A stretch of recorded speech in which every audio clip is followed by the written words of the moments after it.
পাবনা জেলার ফরিদপুর থানার অন্তর্গত হাদল ফাজিল ডিগ্রি মাদ্রাসা ময়দানে বিরাট ইসলামী জালসা ইরশাদে সাওয়াবের সম্মানিত সভাপতি, প্রধান অতিথি জনাব শরীফ আহমেদ, অতিরিক্ত জেলা প্রশাসক সার্বিক পাবনা ও সভাপতি হাদল ফাজিল ডিগ্রি মাদ্রাসা ফরিদপুর পাবনা। বিশেষ অতিথি জনাব আলহাজ মাওলানা আব্দুল করিম। এই মাহফিলে উপস্থিত আছেন আমার শ্রদ্ধাভাজন শিক্ষক, ইসলামিক চিন্তাবিদ, শিক্ষাবিদ, হাজার হাজার ছাত্রের উস্তাদ, ইসলামিক বিশ্ববিদ্যালয় কুষ্টিয়া দাওয়া এন্ড ইসলামিক স্টাডিজ বিভাগের শ্রদ্ধাভাজন অধ্যাপক ডক্টর গোলাম মাওলা আতালাল্লাহু উমরাহু ওয়া বারাকাল্লাহু ফি হায়াতি, বলেন আমিন। আপনাদের পাবনার ভাঙ্গুড়া থানায় বাড়ি, ছাড়ে ফরিদপুর থানার সন্তান, হায়াতে তাইয়্যিবা সিহাতে কুল্লিয়া কামনা করছি আল্লাহ যেন স্যারকে দান করেন। এতক্ষণ যারা আলোচনা রেখেছেন মাওলানা সাদিকুর রহমান আসহারি ঢাকা, মাওলানা হুসাইন মাহফুজ চুয়াডাঙ্গা, মাওলানা আব্দুল গফফার খান, মাওলানা আব্দুল্লাহিল বাকি, মাওলানা লুৎফুল হক, মাওলানা আবু ইউসুফ খান, এরপরও এখনো যারা আসবে, বিশেষ করে মাওলানা আব্দুল্লাহ আলমিন ভাই এখনো মনে হয় আসেনি, উনি আসবে। মঞ্চে বসা ওলামা ইকরাম, সামনে বসা মুসলমান ভাইরা, পর্দার আড়ালের সম্মানিতা মা এবং বোনেরা, প্রশাসনের ভাইরা, প্রাণ প্রিয় পাবনাবাসী, এই আপনারা কথা বলবেন, দাঁড়িয়ে থাকেন, বসে থাকেন, কথা বলবেন না। এমনিতে অধিক রাত হয়ে গেছে, এত রাতে এখন কথা বলা ঠিক না, এখন ঘুমানো দরকার। কথা বন্ধ করেন, আর পেছনে যারা দাঁড়িয়ে আছেন হয় বসেন না চলে যান। দল মত নির্বিশেষে আজকের এই অনুষ্ঠান কোরআনে কারীম শোনার জন্য যারা আমরা এসেছি, খুশি হয়ে বলছি আলহামদুলিল্লাহ। জীবনে বহু রাত বিভিন্ন কাজের কারণে আমরা কাটিয়ে দিয়েছি, আজকের এই রাতটা কোরআনে কারীমের জন্য কাটাচ্ছি। ওয়াইদা কুরিয়াল কুরআনু ফাসতামিউ লাহু ওয়া আনসিতু লাআল্লাকুম তুরহামুন। আল্লাহ তাআলা বলেন, যখন কোরআন পড়া হয় তোমাদের সামনে, এক নম্বরে তোমরা শুনতে থাকবা, দুই নম্বরে চুপ থাকবা। আল্লাহ সামিয়া শব্দ না দিয়ে ফাসতামিউ দিলেন কেন? ফাসতামিউ এই শব্দের বাপ যেটা, এর বাংলা অর্থ দাঁড়ায় শুধু শুনলে হবে না, মনোযোগ দিয়ে শোনা লাগবে।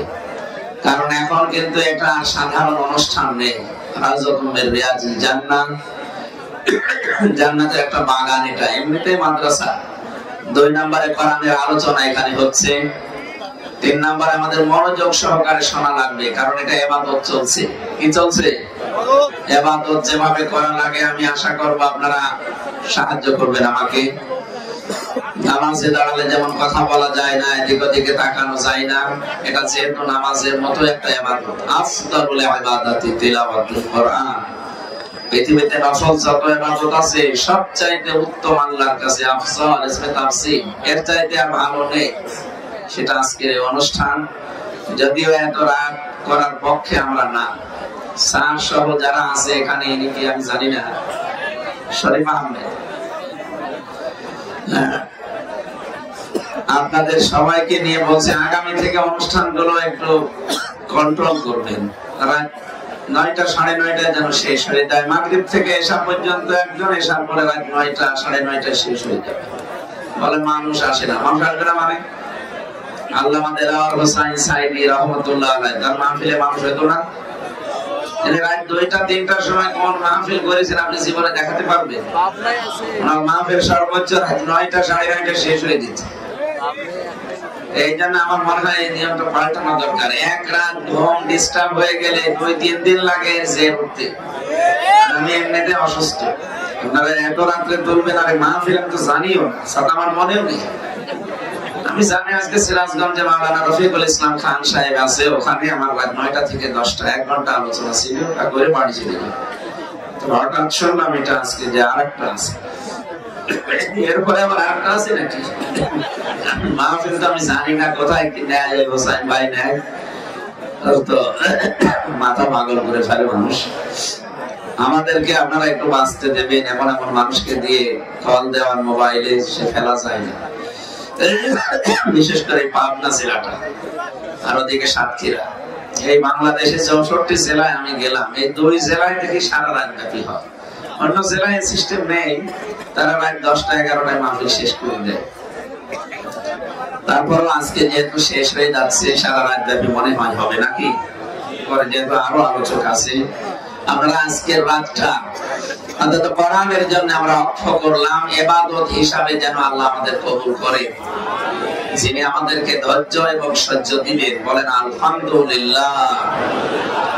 দরুদ আর সালাম পড়ছি আমাদের নবী মুহাম্মদুর রাসূলুল্লাহ সাল্লাল্লাহু আলাইহি ওয়াসাল্লামের প্রতি। আমরা তেলাওয়াত করেছি কোরআনে কারীমের সূরা আলে ইমরান 102 নাম্বার, একটা মাত্র আয়াত পড়েছি। এই আয়াতের ভেতরে যে শিক্ষাগুলো আছে, আমি তাফসীর আকারে কথা বলি বেশিরভাগ, যদিও ইসলামী জালসা লিখেছে নিসালে সওয়াব, এটা কোরআনের চাইতে সওয়াবের কথা আর আছে। এই কার দিকে তাকিয়ে আছেন আপনি? এদিকে তাকান। মান বালা বিহি সাদাকা, নবীজি বলেন যারা কোরআন দিয়ে কথা বলে এরা সত্য কথা বলে। কোরআনের বাইরে যে কথা, ও কথা সত্য কথা নয়, এই হাদিস অনুযায়ী। এজন্য আমাদের কথা হওয়া লাগবে কোরআন কেন্দ্রিক। আমার আমিলা বিহি উজিরা, যারা কোরআনের আমল করে তাদেরকে আল্লাহ পুরস্কার দেবে। আপনি অন্যান্য জায়গা থেকে আমল করলে, হাদিস দেখে, ইসলামের ইতিহাস দেখে আমল করলে আপনি সওয়াব পাবেন না, পুরস্কার পাবেন না তা না, পাবে। হয়তো সাহাবীরা দেবে কিয়ামতে, ফেরেশতারা দেবে, নবীরা দেবে, রাসূলরা দেবে। কোরআনের আমল আল্লাহ দিয়েছেন 500। এই আমলগুলো যদি দুনিয়ায় কেউ করে, কিয়ামতে আল্লাহ নিজের হাতে পুরস্কার দান করবে। ফ্যাক্টরির মালিক যদি বলে কর্মচারীরা আজকের বেতন আমি নিজের হাতে দেব, ওই ম্যানেজারকে দেওয়ার দরকার নেই, আমি নিজে দেব, তাহলে কর্মচারীরা একটু খুশি হবে না? মালিক যখন নিজে দিচ্ছে, হয়তো কেমন দেবে মালিক ছাড়া কেউ জানে না। তাও তো পৃথিবীতে যত মালিক আছে প্রত্যেকের সীমাবদ্ধতা আছে, কিন্তু আমাদের যিনি মালিক তার সীমাবদ্ধতা আছে। আল্লাহুল গানিয়্যু ওয়া আনতুমুল ফুকারা, তোরা সব ফকির, আমি আল্লাহ একমাত্র ধনী। সুতরাং উনি যখন নিজে পুরস্কার দেওয়ার ঘোষণা দিচ্ছেন যে কোরআনের আমল করলে আমি পুরস্কার দেব, এখন থেকে সিদ্ধান্ত নিয়ে যাবেন যে কোরআনের বাইরে আমার কোনো আমল হবে না। কোরআনের ব্যাখ্যা হাদিস, কি কথা বুঝতেছে? عن ابي هريره رضي الله تعالى عنه قال قال النبي صلى الله عليه وسلم من اتبع الهدى بغير القرآن أضله الله إلى آخر الحديث رواه الترمذي। বিশ্বনবী জানিয়েছেন কোরআন বাদ দিয়ে পৃথিবীতে কোন জায়গায় যদি কেউ ভালো হওয়ার নিয়তেও যায়, আল্লাহ নিজে দায়িত্ব নিয়ে তাকে গোমরা বানিয়ে দেয়। খেয়াল করেছেন কি বললাম? শব্দটা দল্লা ইয়াদিল্ল যদি দিতেন বাবের আসারা আনসার থেকে, এই শব্দটা দল্লা ইয়াদিল্ল এখান থেকে আসলে সুলাসি মুজাররাদ থেকে আসলে বাংলা অর্থ দাঁড়াতো আপনি নিজেই নিজেকে খারাপ বানিয়ে ফেলেছেন। শব্দটা আদাল্লা ইয়াদিল্ল বাবে ফাল থেকে এসেছে, এইজন্য বাংলা অর্থ দাঁড়িয়েছে আপনার নিয়ত হয়তো ভালো ছিল কোন জায়গায় যাওয়ার, কিন্তু সেখানে কোরআন ছিল না, কোরআনের কর্মসূচি ছিল না, এইজন্য আল্লাহ নিজে দায়িত্ব নিয়ে আপনাকে আরো খারাপ বানিয়ে দেবে। পাবনাবাসী জবান খুলে বলবেন হেদায়েত দেওয়ার একচ্ছত্র মালিকানা হামজার। এ কথা যারা বিশ্বাস করি বলেন তো, এখানে শব্দটা পড়লাম আল্লাহুল্লাহ, আল্লাহ বলেন আমি নিজে তোকে খারাপ বানাবো। আল্লাহ যদি নিজে কাউকে গোমরা বানিয়ে দেয়, খারাপ বানিয়ে দেয়, ওকে হেদায়েত দেওয়ার মতো দুনিয়ায় কেউ আছে? আরো জোরে বলেন আছে? আজকে সিদ্ধান্ত নেওয়া যাবে না যে কোরআন যেখানে নেই, ওইরকম দরবার যদি আমার বাবাও তৈরি করে, ওই দরবারে আমি আজকে থেকে আর নেই। এরকম দরবার দেশে নেই? 36,000 দরবার আছে সরকারি জরিপে। আমি খোঁজ খবর নিয়ে যতটুকু জানি বা দেখেছি, যতটুকু বুঝেছি, কয়েকটা দরবারে শুধু কোরআনের কেন্দ্রিক নিয়ম নীতি চলে, বাকি অধিকাংশ গুলোই বাবা শাহজালাল সব হালাল, এই নিয়ম চলে। অথচ এই ধারণাটা কাফেরদের, এই যে ধারণা বললাম যেটা বাবা শাহজালাল মদের কাছে কুত্তা বিড়াল সব হালাল, এটা হচ্ছে কাফেরদের ধারণা। ওয়াইদা কিলা লাহুম তাআলাউ ইলা মা আনজালাল্লাহু ওয়া ইলার রাসূলি ক্বালু হাসবুনা মা ওয়াজাদনা আলাইহি আবাআনা। সূরা মায়েদা 7 নাম্বার পারার 4 নাম্বার পৃষ্ঠার প্রথম নাম্বার লাইনের 104 নাম্বার আয়াতের প্রথম অংশে আছে। এটা ফি জিলালিল কোরআন থেকে বলছি। আল্লাহ পাক বলেন ওয়া মানে এবং ইদা মানে যখন, ইলা মানে বলা হয়, তাআল মানে আসো, ইলা মানে দিকে, মা মানে যা, আনজালাল্লাহ মানে আমি আল্লাহ নাযিল করেছি, ওয়া ইলার রাসূলি আবার রাসূলের আদর্শের দিকে আসো। হে নবী, মানুষকে যখন আপনি দুইটা কথা বলবেন, আসো আল্লাহ কি নাযিল করেছি ওইটার দিকে, আমি রাসূলের আদর্শের দিকে আসো, ক্বালু হাসবুনা, আপনি দেখবেন বহু মানুষ দুনিয়াতে আমল পাবেন। ক্বালু বহু বচন দিয়েছেন, অনেকে আছে এমন কথা বলবে, হাসবুনা আমাদের জন্য যথেষ্ট, মা ওয়াজাদনা আলাইহি আবানা আমাদের পূর্বপুরুষ বাপ দাদা তাদের কাছে যা পেয়েছি ওইটাই যথেষ্ট, এ কথা লাগবে না। এরকম কথা বলার মানুষ দেশে নেই। আমি এই দরবারের কথাটা প্রথম আনলাম এই কারণে, অধিকাংশ দরবারে যারা যায় মানুষগুলো এই আয়াতের সাথে একটা মিল আছে। ওদেরকে যদি কোরআনে কারিমের নিয়ম দিয়ে, হাদিসের ব্যাখ্যা দিয়ে কথা বলেন, এমনকি স্যার ও যদি বলে বিশ্ববিদ্যালয়ের স্যার, তারপর বলবেন রাখেন আমার বাবা কি আপনার ছাড়া কম বুঝতো, আমার দাদা কি কম বুঝতো, আমাদের পূর্বপুরুষ মুরব্বী যা করেছে আমরা তাই করব। আল্লাহ পরের শব্দে দিয়েছেন আওয়ালাউ কানা, আবার ইস্তিফহাম প্রশ্নবোধক চিহ্ন, এটা ইন্টারোগেটিভ সেন্টেন্স। আল্লাহ যেন প্রশ্ন দিয়ে বলছেন আওয়ালাউ কানা আবাউহুম লা ইয়ালামুনা শাইআন ওয়া লা ইয়াহতাদুন, যদিও এদের এই বাপদাদা পূর্বপুরুষ মুরব্বী পীর সাহেবরা ইসলাম সম্পর্কে তেমন কিছু জানতো না এবং হেদায়েতের উপরেও ছিল না, এরপরেও এই মানুষগুলো অন্ধভাবে তাদেরই মেনে চলবে। আমার তো মনে হয় আজটা বাংলাদেশের জন্য খাস। দেখেন তো 48,000 পেয়ে তাও সরকারি জরিপ, সাবদের জরিপ, 48,000-এর ভেতরে মাত্র হাতে গোনা কয়েকটা জায়গায় দেখবেন ইসলামের নিয়ম নীতি কোরআনের নিয়ম চলে, বাকিগুলো অধিকাংশ জায়গায় সব বাবার নিয়মে চলছে। আমার কুষ্টিয়ার লালনের মাজার কেউ মানুষ আল্লাহর ওলির মাজার মনে করে, অথচ সারা দেশে মিলে যে কয় মন গাঁজা না পাবেন তার চাইতে বেশি গাঁজা পাওয়া যাবে দরবারে। বাংলাদেশে একটাই মাত্র জায়গা আমি পেয়েছি যেখানে পুলিশ পাহারা দিয়ে গাঁজা খাওয়ায়। আমার নিজের জেলা, আমি আর বেশি বলতে পারলাম না, আমার সেটা বদনাম হয়ে গেল। যে পর্যন্ত আছে পর্যন্ত থাক। সারা পৃথিবীতে আমার মনে হয় একটাই জায়গা আছে, পুলিশ পাহারা দিচ্ছে, ওরা গাঁজা নিশ্চিত খাচ্ছে।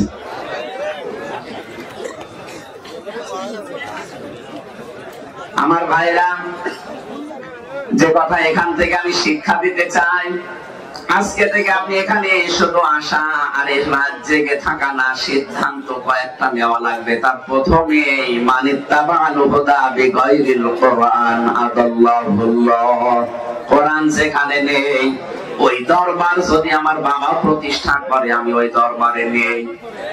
আমি যদি ভালো হওয়ার নিয়তেও থাকি আমাকে গোমরা বানিয়ে দেবে কে? দ্বিতীয় নম্বরটা বলবো, অন্যদিকে নিয়ে যাবেন না তো। এখান থেকে আপনি এই পরিচয়টা নিয়ে যেতে পারেন, যেই দলে বাংলাদেশে কোরআন নেই, কোরআনের কর্মসূচি চলে না, ওই দল যদি আমার বাবা প্রতিষ্ঠা করে ওই দলে আমি নেই। এটা এত জোরে বলার দরকার নেই। এটা একটা রাজনীতি নাকি? এটা রাজনীতি।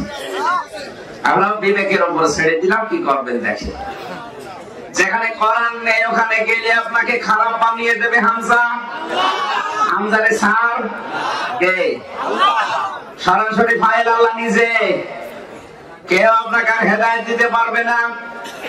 অনেকে মনে করে এত বড় দাঁড়িয়ে আছে, এত জুব্বা গায়ে দিয়ে আমাকে হেদায়েত নেই, মানে আপনার চাইতে দাড়ি রবীন্দ্রনাথ ঠাকুরের বড় আছে, আপনার চাইতে জুব্বা ওর কম বড় না। অনেকে মনে করে আমি ফরিদপুর পাবনা এত বড় জায়গায় মসজিদের সভাপতি, আমি জান্নাতে যাব না, আমি হেদায়েত পাইনি, কি বলে হুজুর? আরে ভাই, আপনি তো পাবনা ফরিদপুরে হাদল এই মসজিদের সভাপতি, আর কাবা শরীফের সভাপতি ছিল কোন জায়গা? কাবা শরীফের দায়িত্ব ছিল এই লোকটা। এমনকি আল্লাহ একজন আছে বিশ্বাসও করত। কোরআনে কারিমে সূরা আনকাবুত 61 নম্বর আয়াত 21 নম্বর পারা 2 নম্বর পৃষ্ঠার 12 নম্বর লাইনে আছে। এটা ফি জিলালিল কোরআনে পাবেন। ওয়ালা ইনসালতাহুম মান খালাকাস সামাওয়াতি ওয়াল আরদা ওয়া সাখখারাশ শামসা ওয়াল কমার লা ইয়াকুলুন্না আল্লাহ ইলা আখির আয়াত। আল্লাহ পাক বলেন, হে নবী, আপনি যদি আবু জেহেলকেও জিজ্ঞাসা করেন আকাশ আর জমিন চন্দ্র সূর্য কে বানিয়েছে, নরমালি তো বলতে পারতো আল্লাহ বানিয়েছে না। লা ইয়াকুলুন্না আল্লাহ, লামে তাকিদ নুনে সাকিলা, গ্যারান্টি দিয়ে বলবে আল্লাহ বানিয়েছে। তাহলে ওই এই কথা গ্যারান্টি দিয়ে বলার পরও যদি ঈমানদার না হয়, কাবা শরীফের দায়িত্বে থাকার পরও যদি ওর ঈমান না থাকে, আজকের তেলাওয়াত কিন্তু আয়াত ওইভাবে আমি পড়েছি, এই জন্য ওইদিকে যাচ্ছি। আমরা অনেকেই সারা মনে করেন কালেমা যখন পড়েছি জান্নাতে একদিন যাবই। আরে ভাই, যাবেন ঠিক আছে, কিন্তু কালেমার উপরে তো আপনাকে থাকা লাগবে। মান ক্বালা লা ইলাহা ইল্লাল্লাহ ফাদাখালাল জান্নাহ, যে ব্যক্তি কালেমা পড়েছে লা ইলাহা ইল্লাল্লাহ, তাকে আল্লাহ জান্নাতে দিয়ে দিয়েছে। ফাদাখালাল জান্নাহ ইয়াদখুলু মুজারিদাইনি, দাখলা আছে, এটা মাঝি অতীত। পাস্ট শব্দটা নবীজি ব্যবহার করেছেন এই জন্য কালেমার ভেতরে আল্লাহ যা দিতে চেয়েছেন সত্যি যদি আপনি মেনে নিতে পারেন, আপনি বিশ্বাস করতে পারেন, আপনি জান্নাতে চলে গেছেন। কিন্তু কালেমার উপরে টিকে আপনাকে থাকা লাগবে। তারপরে কথা বলে ঠিক কিনা? আমরা কালেমা তো পড়ে রেখেছি, কিন্তু এর উপরে টিকে থাকার কোন সিদ্ধান্ত আমাদের নেই। ঝড় উঠেছে সেই কোথায় সিরাজগঞ্জ, আর এখানে আমার বাতি নিভে গেছে, এরকমই মানলে হবে? সাহাবায়ে কেরামের ঝড় তামাম দুনিয়ায় ঝড় চলেছে, কিন্তু তাদের ঈমান নিভে যায়নি। কথা বলেন ঠিক কিনা? আমি যেটা বললাম এই দুইটা পয়েন্টে যদি সত্যিই মেনে নিতে পারেন, যেখানে কোরআন নেই আমি সেখানে নেই, আল্লাহর কসম আপনাকে আল্লাহ হেদায়েতের উপরে রাখবে। আপনি যা আমল করবেন কোরআন কেন্দ্রিক, ফেরেশতারা, নবীরা, রাসূলরা কিয়ামতে না আল্লাহ নিজে সরাসরি আপনার হাতে পুরস্কার তুলে দেবে। 3 নম্বরে হাদিসের পয়েন্টে ছিল আমান হাকামা বিহি আদালা, যারা কোরআন দিয়ে বিচার ফায়সালা করতে পারে তারাই ন্যায় বিচার কায়েম করতে পারে। এটা আদালা শব্দটা আছে বাংলাদেশে বৈষম্য বিরোধী ছাত্র আন্দোলনে যারা 9 দফা দিয়েছিল, তার প্রথম 3 দফা সূরা নাহলের 90 নম্বর আয়াতের প্রথম 3টা অংশে আছে। তারা সবাই বলতো ওই ওয়ান জাস্টিস, কি বিচার কায়েম করতে চাই আমরা? ন্যায় বিচার। বলেন বলেন, ন্যায় বিচার কায়েমের জন্য এইটার বিকল্প কিচ্ছু নেই।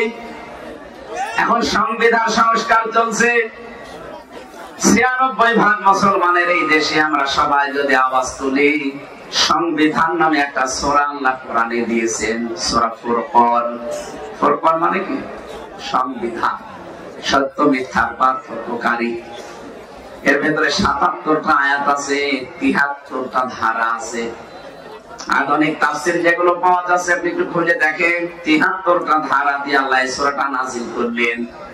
মুসলমানের জীবনের গাইডলাইন যদি এই 73টা ধারা দিয়ে বানানো যায়, ব্যক্তি থেকে একেবারে আন্তর্জাতিক যে জীবন পর্যন্ত মানুষ যদি ৭৩টা ধারার উপরে চালাতে পারে, আল্লাহ গ্যারান্টি দিয়েছেন এই পৃথিবী একটা মিনি জান্নাত হয়ে যাবে। আফসোস এবং দুঃখজনক হলো সত্য, ৫৪ বছর হয়ে গেল এই দেশটা স্বাধীন হওয়া, এই ৭৩টা ধারা আর একটা ধারা আজ আমরা পাইনি। একটা আংশিক ছিল, সেটা অনেকে তুলিয়ে দেওয়ার ধান্দায় আছে। এজন্য সংস্কার যখন আরম্ভ হয়েছে, আমরা চাই, আমরা দাবি আওয়াজ তুলি যে আমাদের এই দেশে অন্তত এই ৭৩টা ধারা দিয়ে সংবিধান সংযোজন করা হোক। এই কথা বলেন না কেন? তাহলে ন্যায় বিচার আপনি দেখতে পাবেন। এতদিন শুধু বলে উড়িয়েছে অনেকে যে আমরা ন্যায় বিচার কায়েম করছি, পুরাটা মিথ্যা কথা। তা আমি নিজে সাক্ষী। মানে একটা বানানো মামলা দিয়ে ৩টা বছর আপনি আটক করে রাখলেন। কোরআনের বিচার ব্যবস্থায় দেশে থাকলে ৩ বছর না ৩ ঘন্টাও আমার জেলে থাকা লাগতো না। কারণ যে বিষয়ে মামলা দিয়েছিল বিষয় আমি জানি না, ওর সাথে ন্যূনতম কোন সম্পর্ক আমার নেই।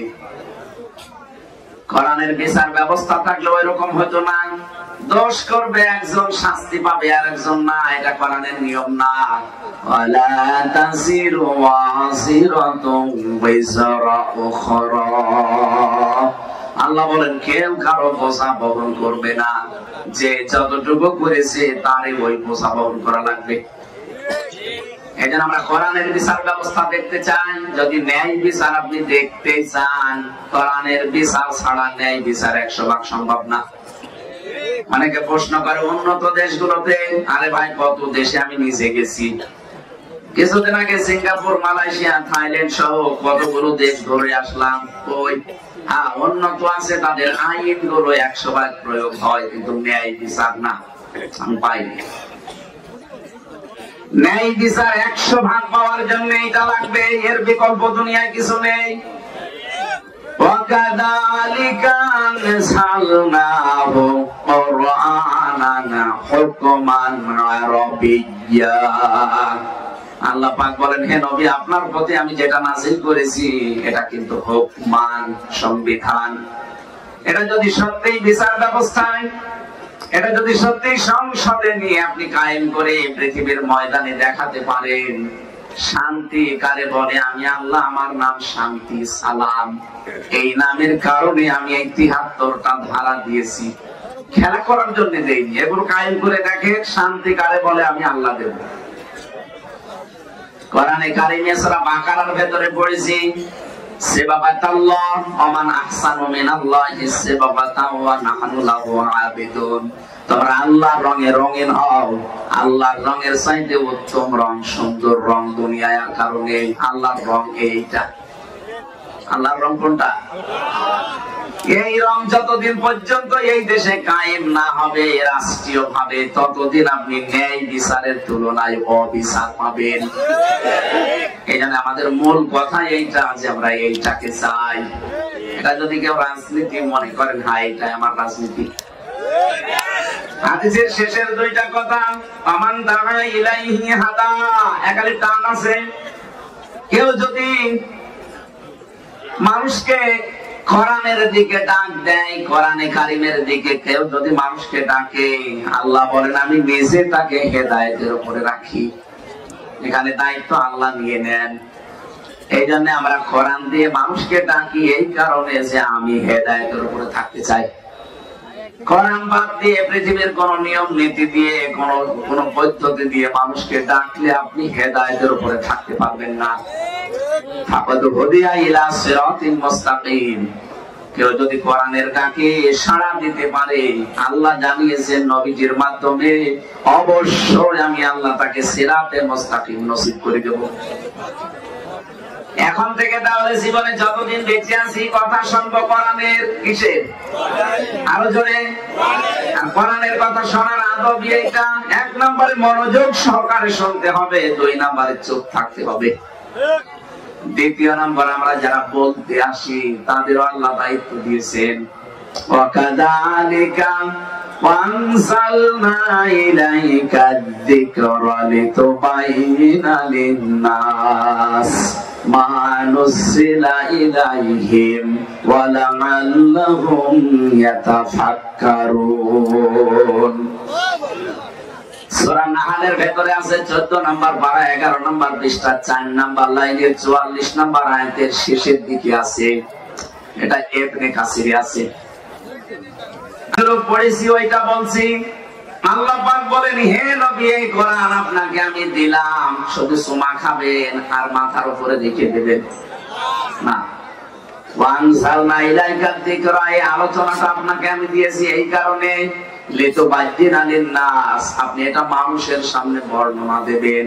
এখানে লাম শব্দটা আছে, এই লাম 13টা অর্থে ব্যবহার হয়। বালাগাত মানতে গিয়ে পড়েছি এর 9 নাম্বার কায়দা হচ্ছে লাম ব্যবহার করা হয় জীবিত মানুষদের জন্য। কোরআনে কারীম শোনানো লাগবে, ব্যাখ্যা বিশ্লেষণ তাফসীর যাই বলেন, এটা জীবিত মানুষকে না মরা মানুষকে? বলেন বলেন। আমাদের কপাল খারাপ, এই 15.5 বছর তো আমরা জীবিত মানুষদেরকে কোরআন শোনাতে পারতাম না। কি হ্যাঁ, মানুষ মরে গেছে আপনি কোরআন পড়েন? যারা বাধা দিত ওদের বাপ মারা গেলে আমারে ডেকে বলতো, হুজুর কোরআন পড়ে দিন, বাবা মরে গেছে। আরে বেটা, তোর বাবা তো মরেই গেছে, পড়ে করবো কি? যতদিন বেঁচে ছিল ওই সময় পড়লে কাজ হতো। কথা বলে না কেন? আল্লাহ আমাদেরকে সময় যেহেতু দিয়েছেন, সুযোগটা আমাদের কাজে লাগানো দরকার। কোরআনে কারীম এখন বর্ণনা হবে মরা মানুষের সামনে, না জীবিত? আপনারা মরে গেছেন না জীবিত আছেন? এখন আপনি জীবিত আছেন, আপনার দায়িত্ব এবার পরের শব্দে ওয়ালা আল্লাহুম ইয়াতাফাক্কারুন, কথাগুলো আজকে শোনার পরে বাড়িতে চিন্তা ভাবনা করবেন যে আল্লাহ কি বলে আর আমি চলছি কোন দিকে। তাহলে আমার দায়িত্ব এটা খুলে খুলে জীবিত মানুষদের সামনে বলা, আর যারা শুনবে তার দায়িত্ব ওটা বাড়িতে চিন্তা ভাবনা করা। কি কথা বলে না কেন? আমি তো আয়াতগুলো সব দলিল একেবারে আয়াত পারা পৃষ্ঠা লাইন রুকু সব বলে দিচ্ছি, খালি বাড়িতে মিলিয়ে নেবেন, রেকর্ড করে নিন, একটাও ভুল হবে না ইনশাআল্লাহ। এবার আসেন আমরা তেলাওয়াতকৃত আয়াতে যাচ্ছি। সূরা আলে ইমরান। তাফসীর আকারে কথা বলতে হলে 5টা বিষয় সামনে রাখা লাগে। একটা শুদ্ধ তেলাওয়াত, 2 নম্বরে মাতৃভাষায় অর্থ, 3 নম্বরে ঐতিহাসিক প্রেক্ষাপট শানে নজুল, 4 নম্বরে ব্যাখ্যা, 5 নম্বরে শিক্ষা নিয়ে বাড়ি যাওয়া।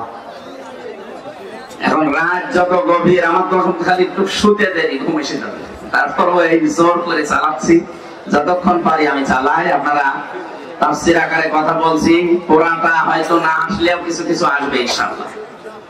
প্রথমটা আমরা তেলাওয়াত শুদ্ধভাবেই করেছি যারা পারি। দ্বিতীয় নম্বর মাতৃভাষায় আগে অর্থ বলছি।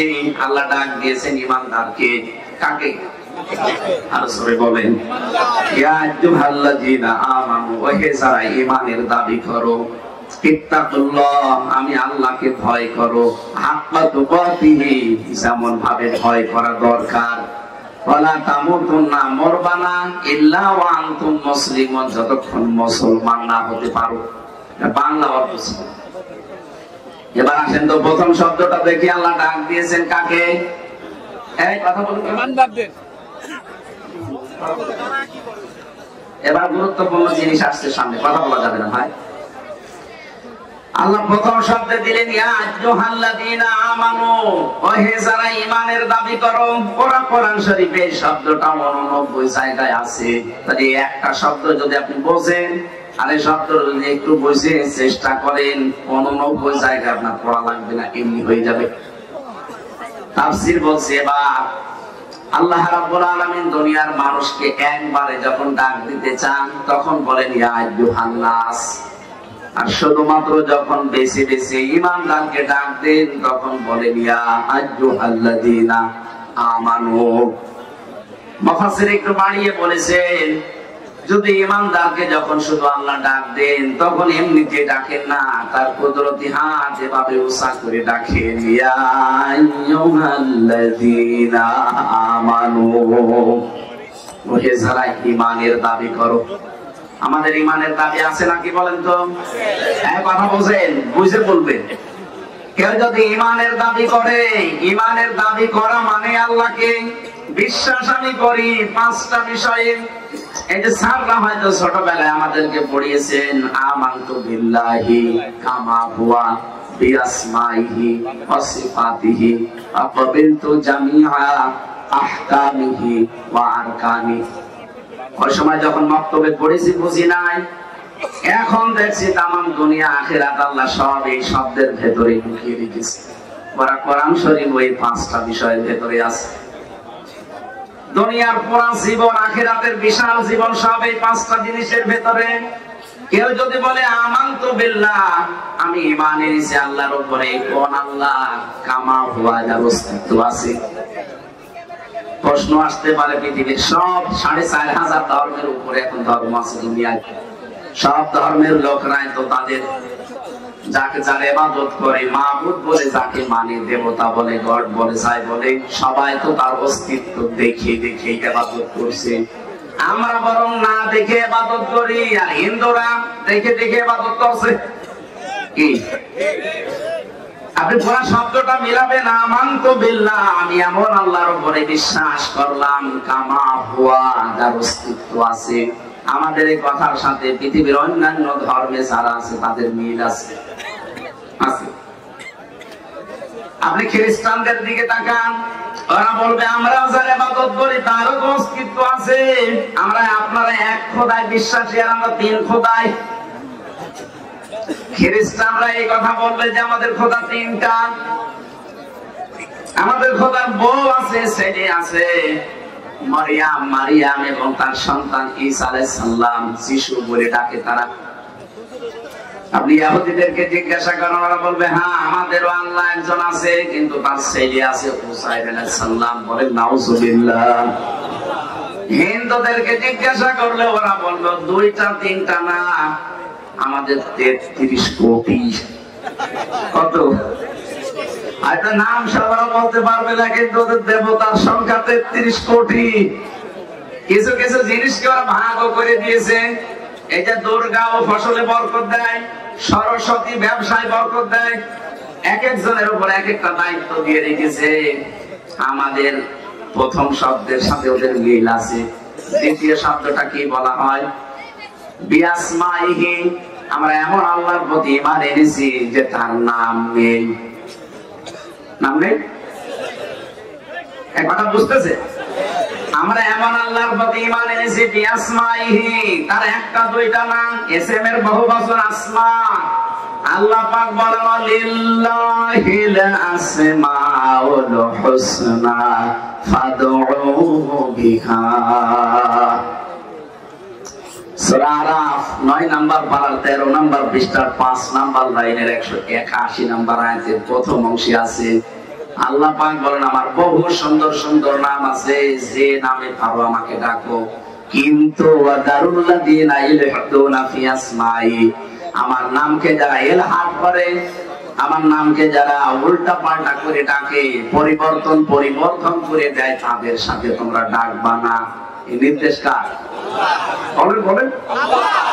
যদি এটা রাজশাহী বিভাগের ভেতর মনে হয়, রাজশাহী, খুলনা, রংপুরে বিভাগগুলোতে আয়াতের ব্যাখ্যা না বললেও সমস্যা নেই, কারণ আমাদের জিকির আজগার অন্তত ঠিক আছে। এগুলো ঝামেলা চট্টগ্রাম আর সিলেট বিভাগে, 2 বিভাগে এরা আল্লাহর নামে জিকির করে, কিন্তু পাশাপাশি আল্লাহর নামকে পরিবর্তন করে দিয়েছে। কিছুক্ষণ আল্লাহর জিকির করার পরে ইয়ালি বাবা, কেল্লা বাবা, ফতে বাবার জিকির হচ্ছে। এই যে তাহেরি সাহেব আছে না, আমি নাম নিতাম না, বলে ফেললাম আপনাদের শিক্ষার জন্য। তাহলে এখান থেকে মাসলা বের হয় কি?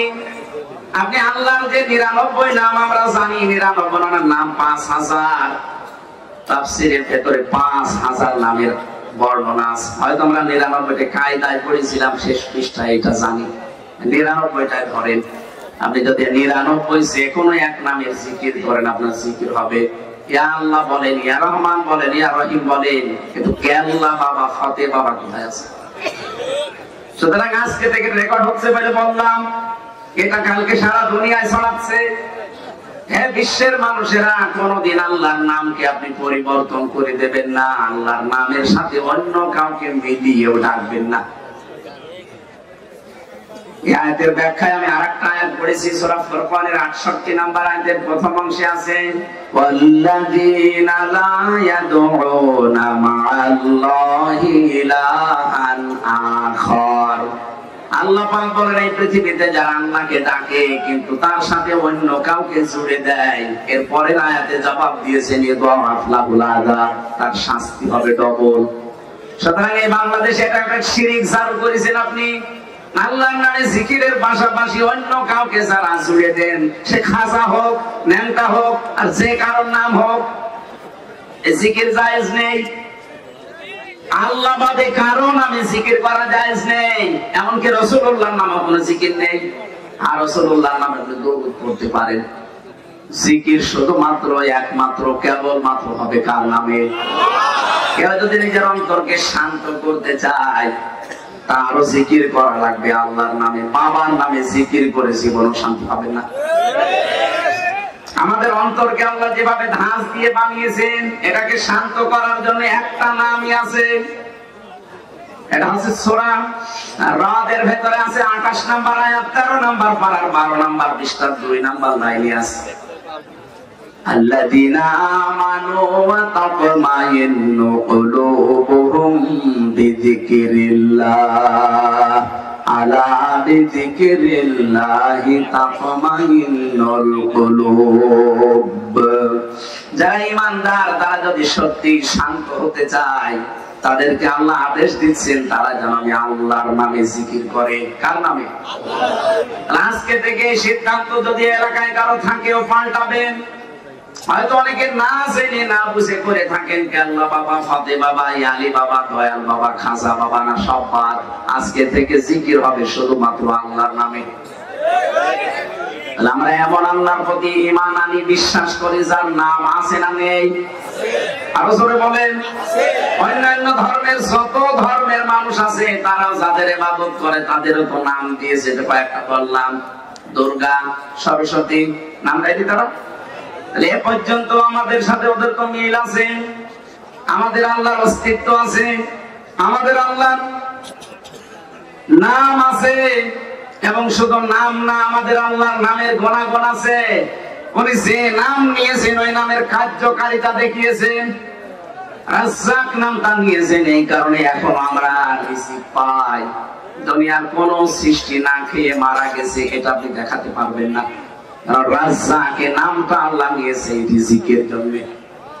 এই বিশ্বাস আপনাকে থাকা লাগবে। অন্যান্য ধর্মের যারা আছে বলেন তো তারাও তাদের দেবতাকে বিশ্বাস করে, নাম দেয়, কিন্তু নামের কার্যকারিতা গুণাগুণ নেই। ফসলে বরকত দেয় নাকি দুর্গা? দুর্গাকে ফসলের মাঝে রেখে আসেন, ফসল সহ দুর্গা চুরি হয়ে যাবে। আমাদের আল্লাহ যে নাম নিয়েছেন শুধু নাম নিয়ে বসে নেই, নামের গুণাগুণ আছে, কার্যকারিতা আছে, উনি দেখিয়েছেন প্রতিটি নাম। নাম নিয়েছেন হাকিম, এই জন্যই তিনি হুকুম দেন। নাম নিয়েছেন রাজ্জাক, এই জন্য তিনি রিজিক দেন। নাম নিয়েছেন তিনি খালেক, এই জন্য আমাদেরকে বানিয়েছেন। নাম নিয়েছেন যা যা নিয়েছেন প্রতিটি নামের তিনি গুণাগুণ দেখিয়েছেন, তাও কার্যকারী ভূমিকা। এতটুকু শেষ নেই, শেষে আমার স্যার পড়িয়েছে তার সিফাত আছে, গুণাগুণ আছে নামের। কবিলতু জামিয়া আহকামিহি ওয়া আরকানিহি, আমি কবুল করে নিলাম, আমি স্বীকার করলাম, আমি মেনে নিলাম তিনি আমাকে যত বিধান দিয়েছেন সবগুলো রোকনের বহুবচন আরকান, হুকুমের বহুবচন আহকাম। যত হুকুম যত রোকন আমাকে দিয়েছেন সবগুলো আমি মেনে নিলাম। এই পাঁচটা বিষয় যার ভেতরে থাকবে ওই লোকটা ঈমানদার। ওই লোকটা কি? এখন অন্যান্য ধর্মের তাদের এই শেষের দুইটার সাথে আপনার মিল পাবেন না।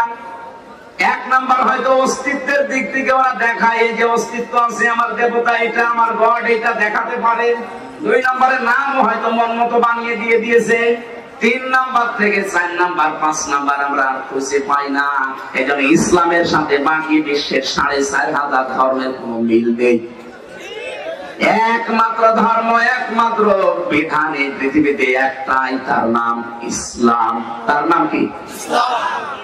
আমি যে বিষয় বোঝাতে চেয়েছিলাম এই শব্দটা দিয়ে, ইয়া আইয়ুহাল্লাযীনা আমানু, আল্লাহ কিন্তু ডাক দিয়েছেন এই পাঁচটা বিষয়ের সাথে যারা সম্পর্ক রেখে দুনিয়ায় মেনে চলে তাদেরকে। ঈমান এনেছি আমরা এই কারণে যে আমরা আল্লাহর ইবাদত করব। কি করব বলেন বলেন? আমা খালাকুতুল জিন্না ওয়াল ইনসা ইল্লা লিয়াবুদুন, মানুষ আর জিন আমি বানাইনি, ইল্লা তবে বানিয়েছি লিয়াবুদুন, আমার ইবাদত করার জন্য। তাহলে আমাদের কাজ হবে প্রথমে ইবাদত। ইবাদতের আগে একটা কাজ আছে, তার নাম ঈমান। ইবাদতের আগে কি? ঈমান না এনে যদি আপনি ইবাদত করেন, ইবাদতের সওয়াব পাবেন? কথা বলেন না কেন? ঈমান হচ্ছে এক, এরপরে ইবাদত হচ্ছে 00। পৃথিবীতে আল্লাহ আমাদের বানিয়েছেন ইবাদত করার জন্য।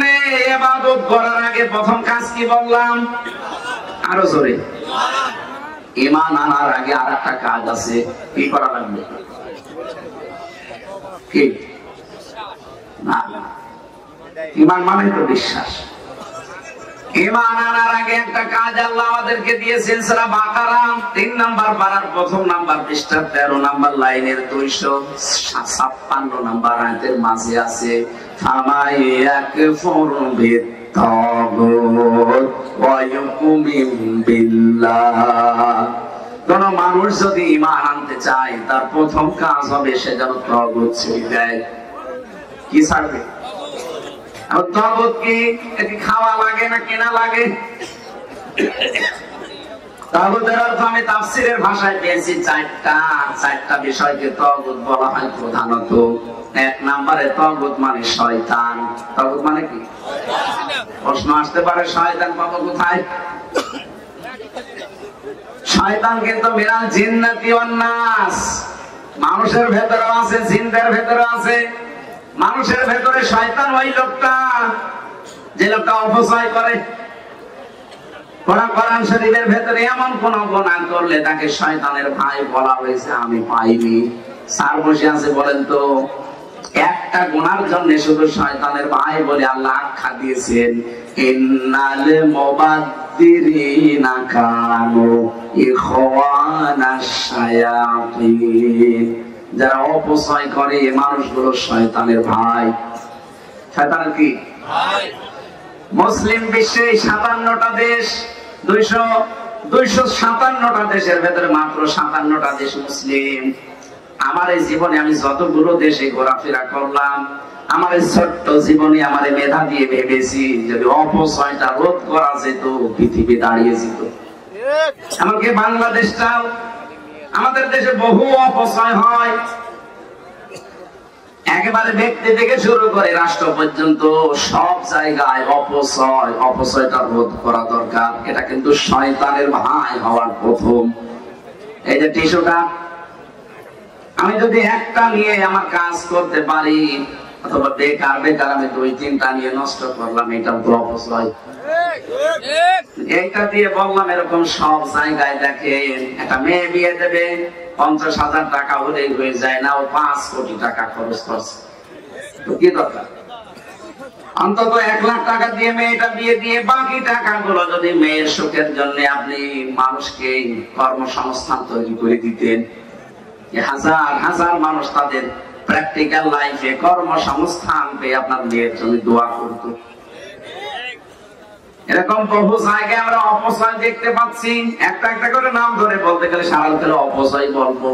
এক কথায় জবাব দিচ্ছি, যারা অপচয় করেন তারা শয়তানের ভাই। শয়তানের ভাই সে কি? শয়তান না? 2 নম্বরে শয়তান ওই লোকটা যে মানুষগুলো অশ্লীলতা ছড়ায়, যৌনতা ছড়াতে ভালোবাসে। জান্নাত থেকে আমাদের আদি পিতা হাওয়া আলাইহিস সালাম, আদম আলাইহিস সালাম আর হাওয়া আলাইহিস সালামকে বের করে দেবে, শয়তানের এই টার্গেট ছিল না। ওর প্রথম টার্গেটই ছিল তাদেরকে আমি উলঙ্গ করব। সুতরাং মানুষকে যারা উলঙ্গ অবস্থায় দেখতে চায়, বুঝবেন এটা শয়তান। এখন যদি বাড়িতে যান, বাড়ি যেয়ে যদি আপনার স্ত্রী আপনাকে গালি দেয়, কুকুরের বাচ্চা, না রাগ হবে? না না। আপনার মাথায় যদি বিবেক বুদ্ধি থাকে, আপনি রাগ করতে পারেন না। চিন্তা করবেন কি গো, একটা শিক্ষিত মেয়ে একটা ভদ্র ঘরের মেয়ে, আমার কোনদিন মাথা উঁচু করে কথা বলে না, হঠাৎ আজকে আমার শুকুরের বাচ্চা কুকুরের বাচ্চা গালি দিয়েছে, ঠিক এর চিনে ধরেছে। স্বাভাবিক নেই, এর চিনে ধরেছে, এই জন্য আমার উল্টা পাল্টা গালি দেয়। তাছাড়া কোনদিন আমার মুখের উপরে মুখ তুলে কথা বলে না। এত ভদ্র এত শিক্ষিত মেয়ে হঠাৎ গালি দেয়, কিসে ধরেছে? বলেন বলেন। মানুষ হিসাবে স্বাভাবিক জীবন যাপন করবেন না, আপনি অশ্লীলতা ছড়ান, যে অঙ্গগুলো ঢেকে রাখার কথা ওগুলো আরো উন্মুক্ত করে মানুষকে দেখান, তখন আপনি চিন্তা ভাবনা করে বুঝে নেবেন যে আপনি আর স্বাভাবিক নেই, শয়তান আপনাকে দখল করে ফেলেছে। শয়তান আপনাকে দখল করে ফেলেছে, এরকম মানুষ দেশে নেই। আমি তাগুতের ব্যাখ্যায় যে প্রথম বলেছিলাম শয়তান, শয়তানকে এখন খুঁজতে আমেরিকায় যাওয়া লাগবে, এক কথা বলছেন। দ্বিতীয় নম্বরে তাগুতের অর্থ বেশি মানুষের তৈরি করা আইন। এই পৃথিবীতে যারা মানুষের তৈরি করা আইন কানুন প্রতিষ্ঠার জন্য কাজ করে, আন্দোলন করে, দল করে, বুঝবেন ওইটা তাগুত। এরকম 903 জায়গায় আয়াত আছে পুরা কোরআনে, 903 জায়গায় পেয়েছি আমি ডাইরেক্ট ইনডাইরেক্ট। আলা লাহুল খালকু ওয়াল আমরু তাবারাকাল্লাহু রাব্বুল আলামিন। সূরা আরাফের 54 নম্বর আয়াতের শেষের দিকে আছে, আল্লাহ বলেন সৃষ্টি যার, আইনও চলবে তার। কে দিয়েছেন বিধান? কে দিয়েছেন?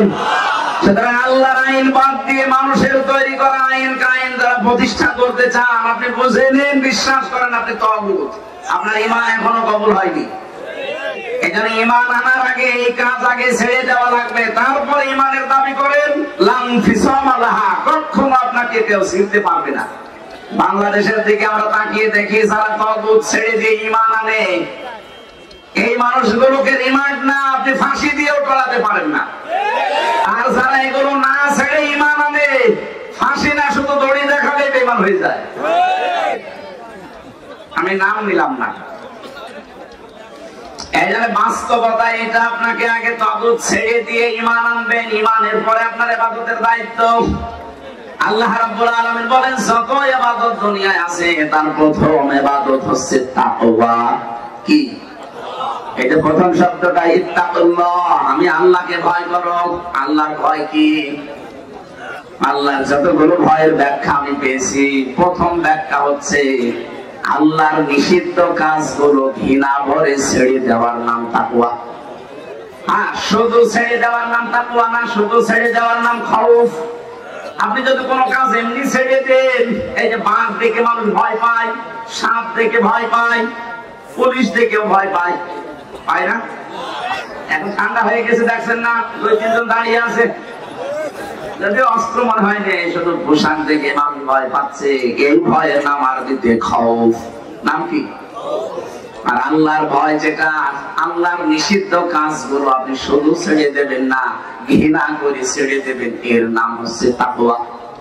তাকওয়ার আধুনিক ব্যাখ্যা যেটা, যে যেই কাজ করেন ওই কাজের শিক্ষা এবং প্রশিক্ষণ নিয়ে সুচারুরূপে আঞ্জাম দেওয়ার নাম তাকওয়া।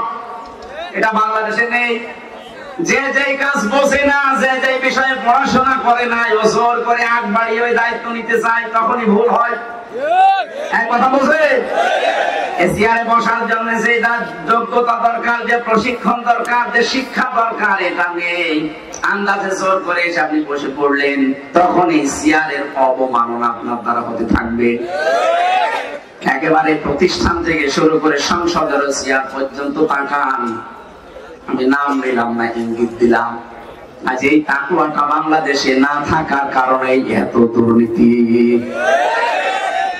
এখন প্রশ্ন আসতে পারে, দরবেশ এত বড় বড় দাড়ি নিয়ে এত বড় শিক্ষিত মানুষ এই করলো। হ্যাঁ, শিক্ষা ছিল কিন্তু প্রশিক্ষণ ছিল না কোরআনে কারিমের আয়াত অনুযায়ী। বক্তব্য শুনেছিলাম আমি, উনি বলছিলেন কোরআনে কারিমেও ভুল আছে, তবে বেজোর না। অথচ আল্লাহর ঘোষণা ছিল লা রাইবা ফিহি, ভুল তো দূরের কথা, সন্দেহের অবকাশ নেই। এজন্য আমাদের প্রত্যেকটি জায়গা এখন তৈরি করা লাগবে। আল্লাহর ভয় যদি আমরা অর্জন করতে চাই, যে যেখানে বসবেন, যে যে জায়গায় দায়িত্ব নেবেন, আগে ওই জিনিসের শিক্ষা, প্রশিক্ষণ এবং সুচারুরূপে আঞ্জাম যদি দিতে পারেন, আপনি তাকওয়াবান। আর এই মানুষগুলো আমরা তৈরি করতে চাচ্ছি, কথা বলে ঠিক কিনা? এটা তৈরি না হলে খালি জুব্বা গায়ে দিয়ে, পাগড়ি মাথায় দিয়ে মসজিদে বসে হু হু করলে আল্লাহর ভয় হয় না।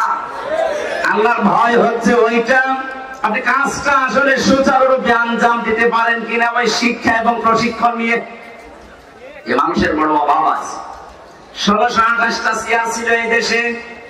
আমার যতটুকু বাস্তবতায় আমি পেয়েছি, যদি এই 1628টা চেয়ারের মানুষগুলো হযরতে ওমরের মতো, আবু বকরের মতো হয়েছে, তো 41 সাল টার্গেট দেওয়া লাগতো না আপনার। 41 ঘন্টায় বাংলাদেশ মিনি জান্নাত হয়ে যেত। ওই চিন্তা ভাবনা, ওই কনসেপ্টটা ভিতরে আসা লাগবে আগে। আমিরুল মুমিনিন, খলিফাতুল মুসলিমিন হযরত আবু বকর সিদ্দিক রাদিয়াল্লাহু তাআলা আনহু, তিনিও রাষ্ট্রের দায়িত্বে ছিলেন। আমি 1628 জন মানুষ এখনো দায়িত্বে আছে, তাদেরকে হাতে পায়ে জড়িয়ে বলছি, একটু ভাবেন, একটু বাস্তবতার দিকে তাকিয়ে বলেন, এই মানুষগুলো যারা দুর্নীতির সাথে জড়িত, আজ একটা মানুষের চলতে কত লাগে বলেন তো? কত লাগে, কত টাকা লাগে একটা মানুষের? আপনার আন্ডারে চাকরি করে একজন কনস্টেবল, সে যদি 18,000 টাকার বেতনে চলতে পারে, আপনার এক মাসে 18 কোটি টাকা উপায় করা লাগবে কোন কারণে? ও মানুষ, আপনি মানুষ না? খলিফাতুল মুসলিমিন হযরতে ওমরের, হযরতে আবু বকরের সন্তান একদিন ডাক দিয়ে বলে, মা, আমি পায়েস খেতে চাই। তিনি বললেন, বাবা, আমার কাছে যা আছে এটা দিয়ে পায়েস হবে না, আমার বাবারে জানাই। আবু বকরকে বললেন, স্বামী আমার, ছেলে পায়েস খেতে চাই, আপনি একটু কাজ করেন, যা আছে ঘরে দিয়ে সম্ভব না। আপনি বাইতুল মালে যিনি দায়িত্বে আছে তাকে বলেন যে আগামী মাসের বেতনটা যেন আমাদেরকে আগে দিয়ে দেয়, আমরা সামনে মাসে বেতন দেব না। বলে ঠিক আছে, যাই। বাইতুল মালে যিনি অর্থমন্ত্রীর দায়িত্বে আছে তাকে বললেন, দেখেন আগামী মাসে তোমার বেতন দেবেন, ওই বেতনটা আজকে আগে দিয়ে দেন। অর্থমন্ত্রী ওই রকম ডাক দিয়ে বলে, প্রেসিডেন্ট, আপনি আগামী মাসের বেতন নেবেন, এখানে লিখে দেন তো, আগামী মাস পর্যন্ত জনগণ আপনাকে রাখবে। আগামী মাস পর্যন্ত চেয়ারে আপনি বসে থাকবেন না, জনগণ আপনাকে রেখে দেবে, এটা লিখে দেন। 2 নম্বরে, আগামী মাস পর্যন্ত আপনি যে বেঁচে থাকবেন এই গ্যারান্টি আপনাকে কে দিল? আমি যে আপনাকে আগামী মাসের বেতন দিয়ে দেব না, এই 2টা গ্যারান্টি না দিলে আমি পারবো না। ফিরে আসলেন, স্ত্রীকে বললেন, না সম্ভব না, যেভাবে আছে এভাবে চলতে থাকো। ওনার স্ত্রী ওই রকম পর্যায়ে ছিলেন, উম্মে রোমানা। তিনি ডাক দিয়ে বলে, স্বামী আমার, ঠিক আছে আপনি পারেননি, কিন্তু প্রশ্ন করবেন না। প্রতিদিন উনি যে খাবার গুলো পান, ওখান থেকে কিছু চাউল, আটা, গম, সব যাই বলেন একটু বাঁচিয়ে রাখেন। 15 দিন পরে ওটা 2 কেজির মতো মনে করেন বিক্রি করে বা পায়েস বানিয়েছে। খাবার সন্তান খেতেও বসেছে। হযরত আবু বকর আসলেন, ডাক দিয়ে বললেন, স্ত্রী কি পেলে কোথায়? বলে, আপনি সন্দেহ করবেন না, আমি কিন্তু এই কায়দায় করেছি। হযরত আবু বকর সন্তানকে বলে, ঠিক আছে খেয়ে নাও। চলে গেলেন অর্থমন্ত্রীর কাছে। বলে, বাইতুল মালের খাজানচি শোনেন, আগামী থেকে আমার বেতন তো প্রতি মাসে 10,000 মনে করেন, আপনি 9,000 করে দেবেন। আমি চিন্তা ভাবনা করে দেখলাম যে 9,000 টাকা হলো আমার সংসার চলে। এরকম মানুষের মন মানসিকতা যদি এই দেশে আমরা 1628 জনকে পেয়ে যেতাম, আল্লাহর কসমে দেশটা সত্যি দাঁড়িয়ে যেত। আপনার বিশ্বাস না হলে আমি 2 জনের নাম বলছি, ওনাদেরও তো মানুষ, ওনারাও তো মন্ত্রী ছিল। আপনি খারাপ মনে করলো, আমি বাস্তবতা বলছি। এই পাবনার সন্তান মাওলানা মতিউর রহমান নিজামী, এই ফরিদপুর জেলার সন্তান আলী আহসান মোহাম্মদ মুজাহিদ, কি তারা মন্ত্রী ছিল না? তারা এমপি ছিল না? তারা চালায়নি এগুলো? অনবীক্ষণ যন্ত্র দিয়ে তো চাইরে না, দুর্নীতি খুঁজে পান না। আর আপনার 36,000 কোটি টাকা মারি কাটিং করেন এত বড় দাড়ি নিয়ে, কি সমস্যা? সমস্যা এইটাই, আপনি তাকওয়া বোঝেননি। তাকওয়ার আমি এই আয়াতের ভেতরে ইত্তাকুল্লাহ 9টা পয়েন্ট পেয়েছি তাফসীরে। সত্যি কোন মানুষ যদি তাকওয়া অর্জন করতে পারে, শুধু তাকওয়া অর্জন করলে হবে না, হাক্কা তুকাতিহি, যেভাবে তাকওয়া অর্জন করা দরকার। এই আয়াতের ব্যাখ্যা একটা ঘটনা পড়েছি। তাকওয়া যদি কোন মানুষ অর্জন করে, তার পরবর্তী প্রজন্মকে আমার আল্লাহ তাকওয়ার কারণে সাহায্য করে। অনেকে আসলে বলে হুজুর দোয়া করেন ছেলে যেন আব্দুল কাদের জিলানীর মতো হয়। আব্দুল কাদের জিলানী এমনি হবে? আব্দুল কাদের জিলানী জীবন পড়ে দেখেন তো, তার মা কি ছিল, তার মায়ের যে পেট, এ কয়েক ইঞ্চি পেট কি বানিয়েছিল সে, আর আমার মায়ের পেট আপনার মায়ের পেট কি। এর পরেও সন্তানটা মাত্র 7 বছর বয়স, তার মনে নেই। তবে আমার একটা কথা মনে আছে, তোকে আমি পেটে নিয়েছিলাম 9 মাস যখন বয়স তোমার, তোর নানির বাড়িতে আমি ছিলাম। ওই সময় উঠানের উপরে যে রোদে শুকাতে দেয় আচার টক জাতীয়, এটা তুলে খেয়ে ফেলেছি। পরবর্তীতে জানলাম ওটা তোমার আপন নানির না, পাশের বাড়ির একজনের শুকাতে দিয়ে গেছে। বাবা আব্দুল কাদের, মানুষের জিনিস আমি যে না বলে খেয়েছি তোমাকে পেটে নিয়ে, মানে হয় ওই প্রভাব তোমার মেধার উপরে পড়েছে। যে মানুষের জিনিস না বলে খাওয়া কিন্তু চুরি, কারো জিনিস না বলে খাওয়া, না বলে নেওয়া, এর নাম চুরি। এর নাম কি বলেন বলেন? এই একটা চুরির ঘটনা আমার জীবনে আছে, আমি জানতাম না, পরবর্তীতে তারপর আমি মাপ চেয়ে নিয়েছি, কিন্তু খাওয়া তো হয়ে গেছে। বিজ্ঞান প্রমাণ করেছে 6 মাসের পরে পেটের সন্তান কিন্তু দুনিয়ার সবকিছু শুনতে পায়। এখানে মা বোন যারা এসেছেন, পেটের সন্তান রাখা অবস্থায় 6 মাসের আগে যাই করেন করেন, এর পরে যে 4 মাস 10 দিন খুব সতর্ক থাকবেন। আপনি যা করেন ওটা কিন্তু ওর মেধার উপর প্রভাব পড়ে। আপনি কোরআন পড়বেন, কোরআনের প্রভাব তার উপরে পড়বে। আপনি ভালো ভালো কাজ করবেন, ওইটার প্রভাব তার উপরে পড়বে। ডাক দিয়ে বলেছে, সন্তান আমার মনে হয় এই কারণে তোমার পড়া মনে থাকে না। ঠিক আছে, যাই হয়েছে হয়েছে, যাও। ভর্তি করে দিয়েছিল নাকি মাদ্রাসায়, পড়েছে মাদ্রাসায়। যে উস্তাদকে জিজ্ঞাসা করছে, স্যার আপনি যে পড়ালেন আলিফ বা তা সা, আলিফের মানে কি? উস্তাদ বলছে আমি জানি না। জানেন না মানে? যে জিনিসের মানে নেই, অর্থ নেই, ও জিনিস পড়ি আমি সময় নষ্ট করবো না, আপনি অর্থ বলেন আগে। আমি ক্লাস 3-র একটা শ্রেণী পড়াতাম যখন বিশ্ববিদ্যালয়ে ছিলাম কুষ্টিয়া শহরে। পরে আমি বলছি, বলো আমাদের ছোট নদী চলে বাঁকে বাঁকে। আমাদের বলছে, হুজুর দাঁড়ান, যে আমাদের আময়াকার বয়াকার র, আমাদের লিখতে 4টা অক্ষর লাগে কেন? আমি জানি না। আমাদের আপনি আগে বুঝান, আমাদের লিখতে 4টা অক্ষর লাগবে কেন? 3টা হলে হয় না কেন? পরের শব্দে ছোট নদী যাবো আগে, এটা বলেন। চিন্তা করলাম, আল্লাহ এ কি? এরকম করে যদি দেশের মানুষগুলো কোরআনে কারীম বোঝার চেষ্টায় থাকতো, তাহলে আমার এই দেশে অন্যায় করা মানুষ খুঁজে পাওয়া যেত না। এতটুকু মানুষ কয় বছর বয়স হবে না? 6-7 বছর। এই 7-8 বছরের মানুষ যদি এই চিন্তা নিয়ে পড়ে যে আগে বলে না আমাদের কি করলে 4টা অক্ষর লাগবে কেন? আব্দুল কাদের বলেছিল, ওস্তাদ আমি পড়তে পারি, আগে বলেন আলিফের কি অর্থ হয়। মনে বলছে, আমি সারা জীবন কত ছাত্র পড়িয়েছি, আমি জানি না। আপনি জানেন না, আমি জানি। আমার মায়ের কাছে আমি পড়েছি। কি বলো? উনি আলিফ দিয়ে আল্লাহর পরিচয় তুলে ধরলেন 9টা। আল্লাহু লা ইলাহা ইল্লা হুয়াল হাইয়ুল কাইয়্যুম। এখানে একটা মাসলা বলা দরকার। স্যার আছে, আমি এই জন্য বলছি, অনেক মানুষ মনে করে আয়াতুল কুরসি ফরজ নামাজের পরে পড়লেই হয়ে গেলে জান্নাত। হ্যাঁ, জান্নাত হবে। এর ভেতরে আল্লাহর 9 থেকে 10টা ক্ষমতার কথা আছে। আপনার প্র্যাকটিক্যাল লাইফে 10টা ক্ষমতা বিশ্বাস করে আল্লাহকে দেখাবেন যে আমি মানি, তারপরে আয়াতুল কুরসি পড়লে মরে গেলে জান্নাত। আপনি একটাও মানেন না। আপনি আয়াতুল কুরসি 100 বার কেন 1000 বার পড়লেও কোনো লাভ আপনার নেই। এক লোক বসে বসে পড়ছে, মনে করেন স্যার বসে পড়ছে, ওয়ালা ইয়াকুতু আলা তুআমিল মিসকিন, মিসকিনকে খাবার দিবা, খাবার দেওয়ার উৎসাহ দিবা। ঘরের বারান্দায় বসে বসে আয়াত পড়ছে, হঠাৎ করে এক মিসকিন এসেছে, বলছে স্যার আমারে খাবার দেন। উনি যদি বলে বেটা ডিস্টার্ব করো, আমি কোরআন পড়ছি, পড়ছেন কি? তো যেটা পড়ছেন সেই কাছেই তো এসেছে, ওইটা তো আপনার আমল করা লাগবে। কোরআন পড়া বন্ধ করে কথা বলে না কেন? উনি যদি বলে আমার ডিস্টার্ব করলে তোর কিছু দেবই না, ও কোরআন পড়ে সাওয়া পাবে। যেটা পড়লেন ওইটা তো প্র্যাকটিক্যালি মিলাবেন। আব্দুল কাদের জিলানী 18 পারা পর্যন্ত তার জীবনে আমি পড়েছি, 18 পারা পর্যন্ত তেলাওয়াত করেছিলেন। আল্লাহর পরিচয়গুলো তিনি আলিফ দিয়ে তুলে ধরেছিলেন। ওস্তাদ কাঁদতে কাঁদতে বেহুশ হয়ে গেছে।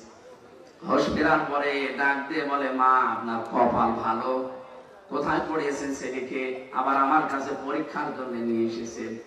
মা বলে, না তো এই প্রথম নিয়ে আসলাম। ওস্তাদ বলছে, আপনার এই ছেলে তো প্রায় 18 পারা পর্যন্ত কোরআনে কারীম আয়াত আছে। মা আমার কান্না আরম্ভ করলেন। ওস্তাদ বলে, আপনি কাঁদেন কেন? আপনার তো খুশি হওয়ার বিষয়। মা বলে, দেখেন আমি এই সন্তানকে পেটে রেখে প্রতিনিয়ত কোরআনে কারীম পড়তাম। আমার সাংসারিক কাজ কারবার যত ছিল, ওই কাজ কারবার করতে গিয়ে আমি কোরআনে কারীম পড়েছি। আমার কাছে মনে হয়েছে সন্তানটা জন্ম নেওয়ার পরে পাশে বসিয়ে বসিয়ে যখন ফজরের পরে পড়তাম, ও আমার দিকে তাকিয়ে মুখ মেলাতো। আমার আফসোস হচ্ছে এই জন্য আমি নিজেও কোরআনের হাফেজা। যদি কষ্ট করে আরেকটু 30 পারায় প্রতিনিয়ত আমি আমল করতাম, আমার এই ছোট সন্তান এতটুকু বয়সে 30 পারা কোরআনের হাফেজ হয়ে যেত। মা বোন এসেছে কিনা আমি জানি না।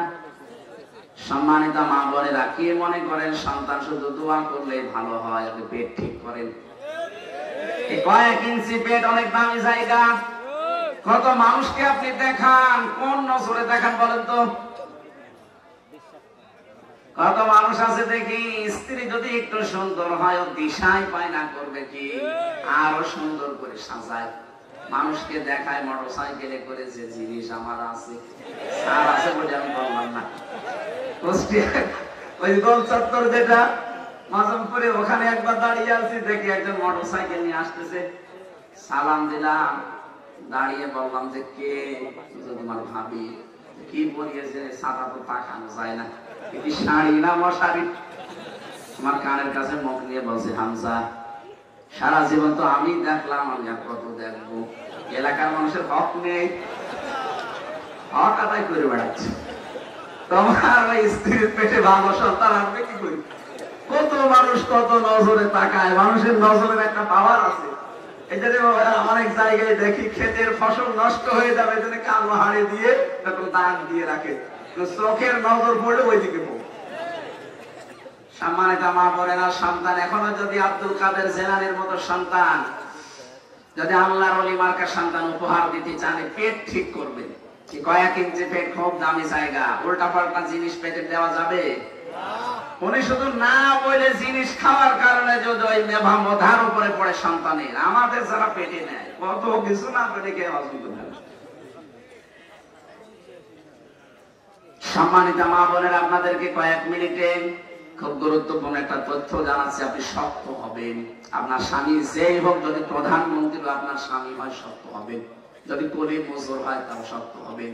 বলবেন, দেখো তুমি যাই করো করো, হারাম উপায় করলে কিন্তু আমার সাথে তোমার আর হবে না।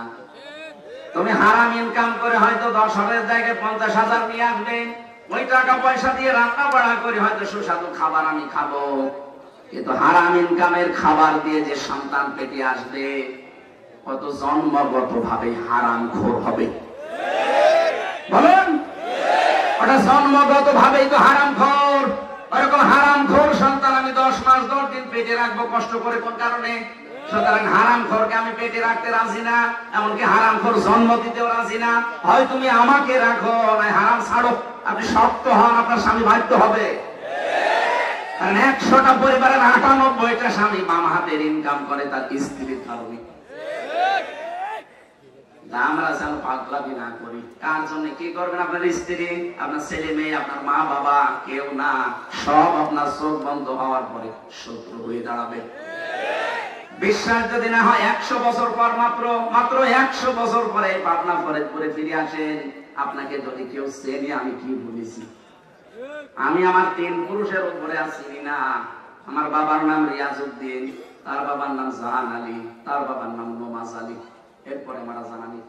আর আমি জানি না, সত্যি বলছি আমি জানি না, আর আমার দরকার নেই জানার।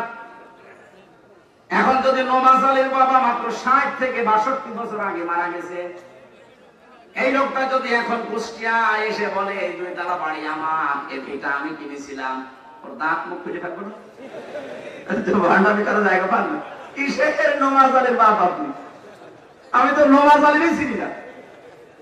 এই হচ্ছে দুনিয়া।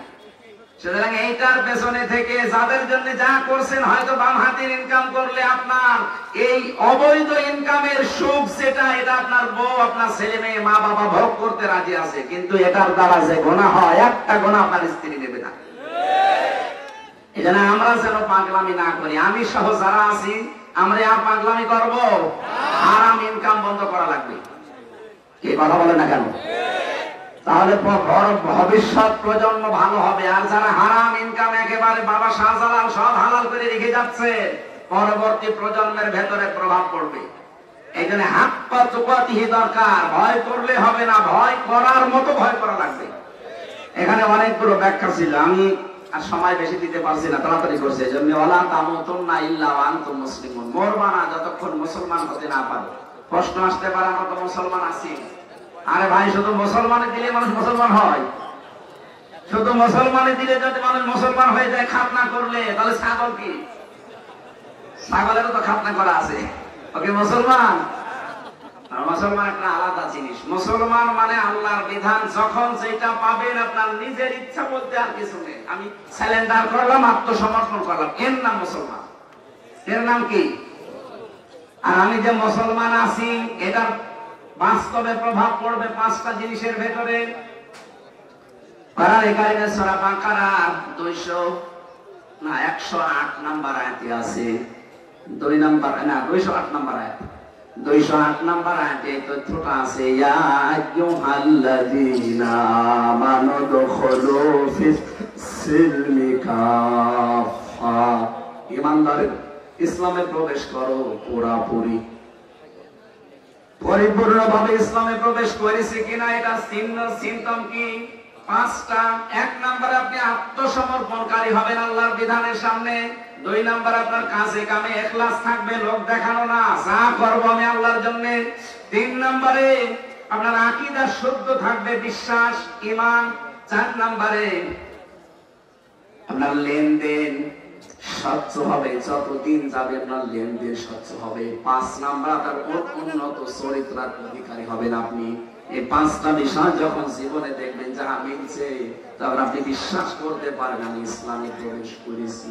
আল্লাহ আমাদেরকে পরিপূর্ণ মুসলমান না হয়ে যেন মরণ না দেন, বলেন আমিন। আচ্ছা, ম্যাডাম অসুস্থ, আমি বাড়ি যাব এখন। বাড়ি যেয়ে কালকে আবার ময়মনসিংহ আছে, দিনের বেলা আপনাদের কোনো আলোচনা থাকলে কথা বলাম। আমার 1 ঘন্টা 20 মিনিট হয়ে গেছে, আমি আর পারছি না, আজকের মতো চলে গেলাম। আগামীতে আসলে এত রাত পর্যন্ত আর দেবেন না, এশার পরে তুলে দেবেন। যে মাহফিলে নেন এশার পরে তুলে দেবেন। পাবনা দারুল আমান ট্রাস্ট, পাবনা দারুল আমান ট্রাস্টে মাহফিল আছে, এশার 9:30 শেষ হয়ে যাবে। এটা জানুয়ারির 21 তারিখে দাওয়াত দিতে বলেছে মাওলানা ইকবাল সাহেব, আমি দাওয়াত দিয়ে গেলাম। আমার কথায় ভুল ত্রুটি হলে এমনিতে এখন রাত বেশি, আমার মাথা ধরেছি। আসসালামু আলাইকুম ওয়া রাহমাতুল্লাহ। আগামীতে আসলে ইনশাআল্লাহ দোয়া করো।